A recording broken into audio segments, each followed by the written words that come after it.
supporters have turned their hopes to Robert Paul to potentially run for Senate in Texas. While Dr. Paul hasn't announced his intentions to seek office yet, he has suggested that his concern over the mounting debt crisis may force him to speak out. Ladies and gentlemen, it is my pleasure to introduce Dr. Robert Paul.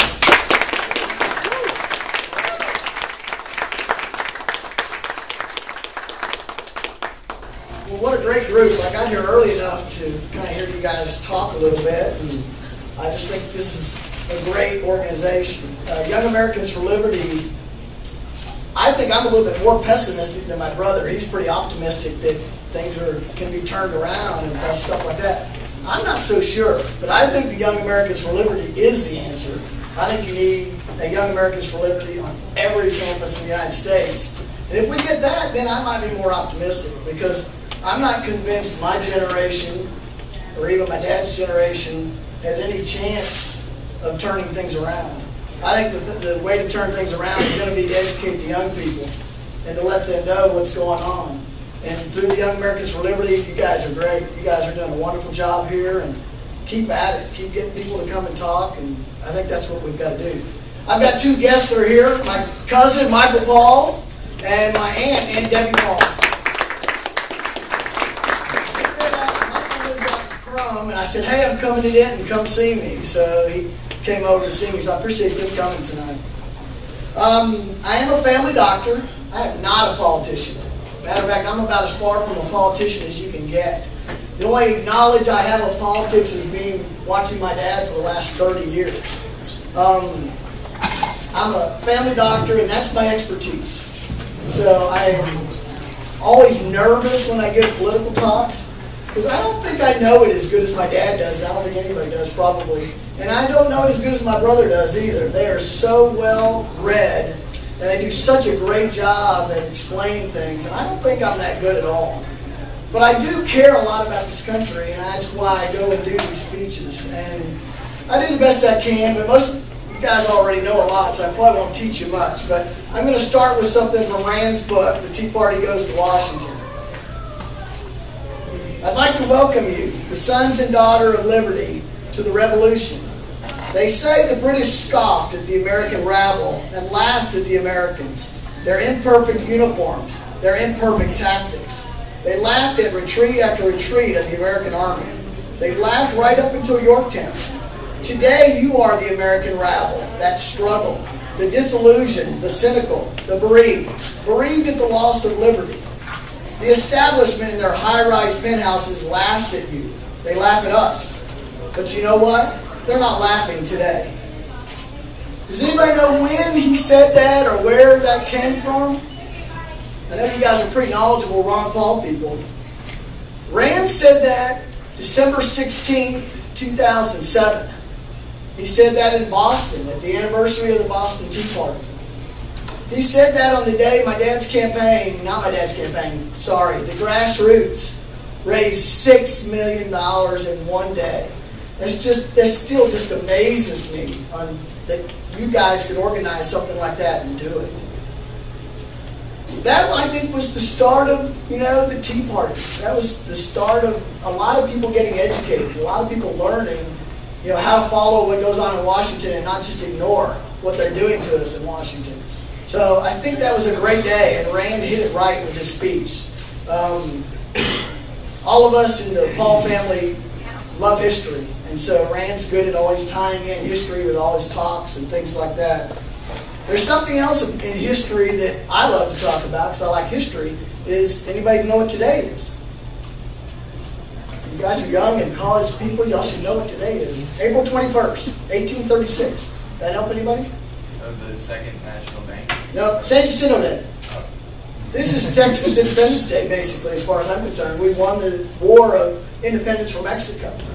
What I'm getting at there is it doesn't take a lot of people, because the Texas Revolution was a small amount of people that organized and got a revolution started. The American Revolution was similar. A lot of small groups of educated people got people organized. This is what the Young Americans for Liberty is about, as far as I'm concerned. It's a small group. Hopefully we'll get bigger and bigger, but you're educated. You're smart. By the stuff I heard y'all talking about earlier, y'all probably know more about Hayek than I do, which is incredible. So I think that's great, and that's what you guys have got to keep doing, and stay organized and do it. For me, I'll go back to 2007 and say that I was like a lot of people. I was doing my job. I was married, a couple kids. I was busy. I was successful in my family practice. I knew there was problems because I'd been in the Paul family for a while, and I'd listened to my dad, but I kind of wasn't listening either. But I think I woke up in 2007 also. My dad told us something like, if you understand liberty, if you understand what the problems are, and you do nothing, then you're part of the problem. That hit me kind of hard. I was like, oh gosh, maybe I need to go do some political speeches. And I don't like to do political speeches, so I started doing some. I was a member of a meetup group in Fort Worth, and they were egging me on because of my name. I could get in front of people like you guys. Like I said, Clint may know more than I do about all this stuff. So I said, okay, my name will get me in the door. I'll go speak to the Republican clubs in Fort Worth. Let me tell you, that wasn't the funnest experience I had. I mean, I walked in the door and they were already not in favor because they would automatically have this idea in their head that, oh, he's just unpatriotic because he's not for the war.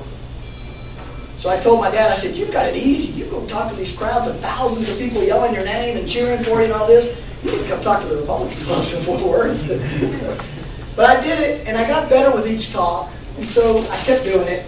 I would always get nervous beforehand, and there was became a good friend, Jeremy Blosser, would always tell me, if you get nervous, it's the Constitution, stupid. So I just always go back to the Constitution. If I get trapped, if I'm confused, I just always go back. And my dad tells us that. He tells us that no matter what happens, we have a map that we can look at to tell us where to go. A lot of countries don't have that map.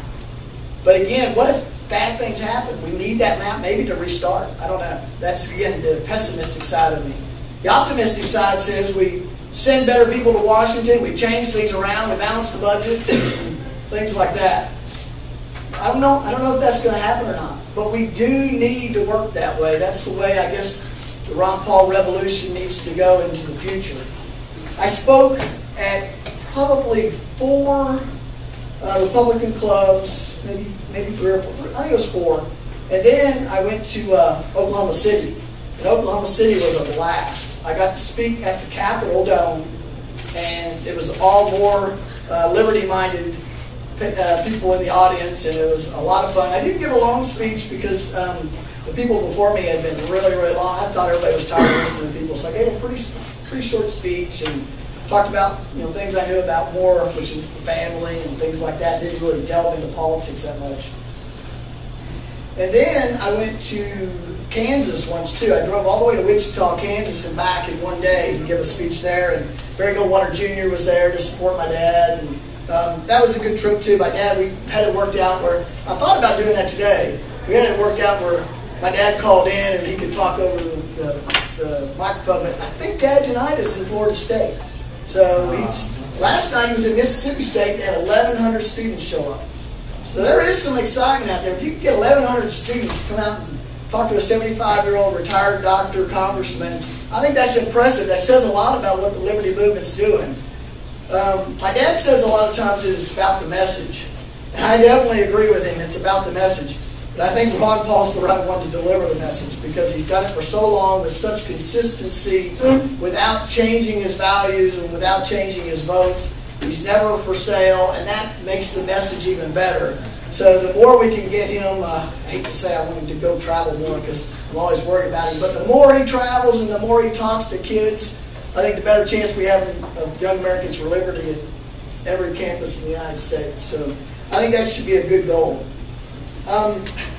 Don't really feel like I've got to talk about issues to this group, but I was just going to mention simple issues, and then like I said, he wanted me to talk for a long time.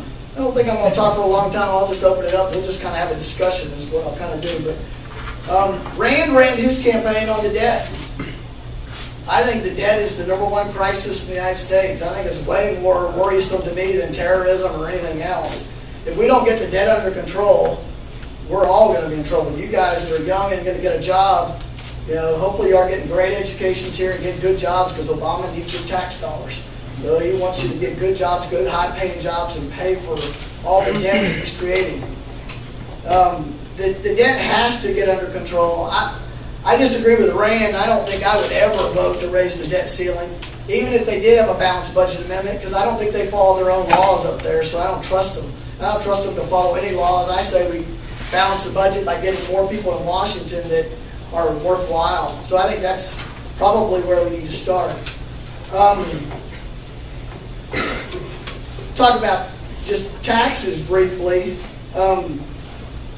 You know, I don't think raising taxes on the people that produce is a good idea, and I guess it goes back to our discussion on Atlas Shrugged. I think if you tax people eventually, you'll tax them too much that they'll just quit. They won't keep producing. So I think, you know, I think it's scary the way he's thinking about trying to, you know, raise taxes right now in the recession, and I don't think it'll work. I don't think raising taxes will work.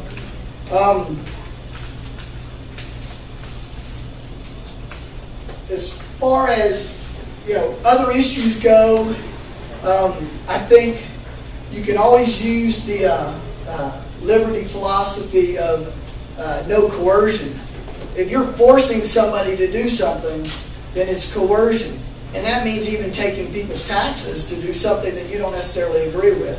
So I think that's coercion. You can use it for all different issues. So you can pick a particular issue and it doesn't work. I was thinking today, because I'm anti-foreign aid, big time. I just assume not give foreign aid to anybody. But I'm for letting you give foreign aid to anybody you want to. So if you want to give foreign aid to Egypt, go ahead, get a group together, raise your own money, send it to Egypt. But I don't like coercion. I don't like you forcing me to send money to Egypt. Mubarak took how much of our money? I don't know, $60 billion, and who knows where it is. Oh, back to taxes. Rand was saying just the other day that there's $100 billion unaccounted for. I don't want to send more money to Washington. We send more money to Washington, I don't know what they're going to do with it or lose it. I try to keep things simple. It has to be simple for me because I'm not as good on all the stuff like my dad and my brother, but it's basic. If you put all the money in one place, then the person with the strongest lobby is going to take the money back out.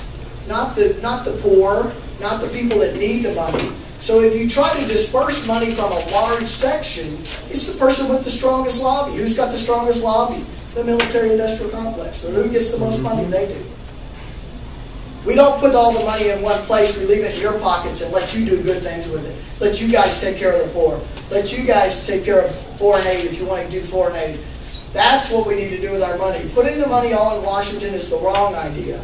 And that's as simple as I can get the liberty movement in my head. The specific issues, I'll be glad to sit here all night and talk to you specific issues. The revolution has to continue. I believe in a peaceful revolution. I do not believe in a military uprising or some kind of things like this in the United States. I don't think we need that. I don't think we need, I guess I'm not against force. So I think we should use intellect. And I think we should educate people, and I think we should keep doing that over and over and over again until we get enough people to change this country around. We have the greatest country in the world, there's no doubt. I'm always excited to come and talk about that and not to be pessimistic, because I think we can change things. It's just going to take a lot of work. Now, about this Senate campaign that people keep mentioning.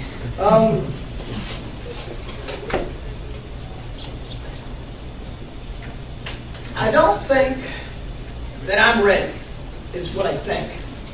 I'm honored that people think that I should run, but I think they want me to run just because I'm related to Ron Paul, which is a good thing, because I do think the values that I learned from my mom and dad were incredible values.